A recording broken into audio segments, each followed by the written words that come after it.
Hi, Paul Hefty here with the Triangle O football system. Want to talk about game day preparation specifically at home. We're going to talk about three areas: dealing with adversity when playing at home, talking about some team principles and a team mindset, um, how to finish strong. Let's take a look.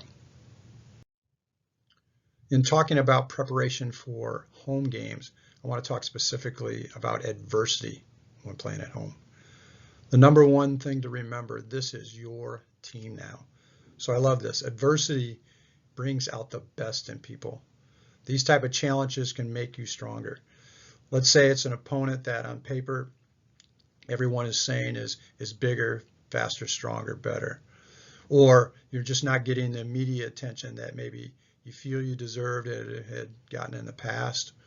Or quite simply, you graduated a ton of talented seniors and people just don't have the same expectations for you.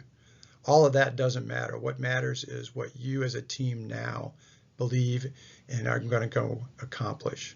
So again, see this as a great opportunity. Use the negativity as motivation to overcome. I like to say, embrace the negative because it becomes power for you and kryptonite for your opponent, and they don't even know it. Number two, something I got from Penn State football here under head coach James Franklin that I get the opportunity to work with is one play, one game at a time mantra. What this does is it helps you simplify the process. So focus on just this game, focus on just this moment, and kind of relish in the challenge of it. Again, be cool, confident, and positive, kind of an even keel before the game and during the game, no highs or lows. And then third, positive vibes. You've got to stay positive by supporting each other through your language, your body language, and your actions. So being part of a team is critically important during difficult times. The accountability, encouragement, and synergy that comes from others pushing each other forward should never be underestimated. Again, I'm sure you've seen this, but the saying of iron sharpening iron, this is an opportunity for you now to be a real team. Second, we want to look at some team principles for pregame. Obviously, you want to be the toughest team physically, but what I'm talking about here is mentally. Once you set foot in the building, your mindset has to be completely focused on the task. Be a professional from the beginning to the end. Number two, you've got to believe you will be successful. I've had the good fortune to watch you prepare and work in the summer. I've been able to watch your coaches teach. You have great coaches, you have great preparation. This can provide you a cool confidence with what I call a pinch of humility. And then last, never give up. What I'm talking about here is there's going to be moments in the game where you've made a mistake or you feel like the opportunity or spirit is down. You can never let your opponent see that there's any chance of that. This is your body language. So again, it comes back to that positive, high energy, working as a team. And then again, it's going to work powerful for you against your opponent. The second thing is there's going to be a moment where your opponent can be broken and you've got to sense and seize that.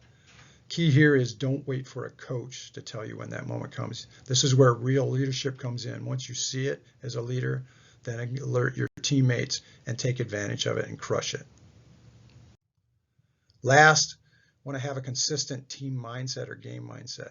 I love this first one. I had the good fortune to work for former head coach Jim Scott, who started football at Aurora University and brought it to national prominence when, in fact, your head coach, Coach McGuire, got to play under him and with me as a coordinator.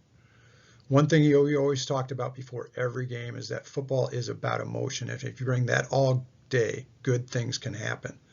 I like to say, combine that emotion with that cool confidence, what we talked about, which is real confidence. You have that, nothing can break you during the day. For me, probably the most important, though, is to have fun. Regardless of the highs and the lows, you want to make sure from the very beginning of the warm-ups to through the game that you're having fun and just enjoying the challenge and the competition. I don't mean engaging with the opponent. I mean with your teammates. Again, if your opponents see you doing that during the good and the bad, you'll break their spirit or hope of beating you. And then last, obviously you need to finish. And this is where you want to do this by playing with class, playing with respect, but most importantly, again, enjoying the moment and being a great team. Remember, there is great synergy in the support of others. So finish like a professional. Last thing I always like to say when I coached was that you should never even have to worry about looking at the scoreboard. You should play with the same energy, the same joy, the same positive vibes throughout the game, regardless of the scoreboard. If we do that, then we just simply at the end look up at the scoreboard, and it usually ends in the results that we'd be happy with. I wish you good luck. Have fun. Play with great emotion, and let's just see what happens. Thanks.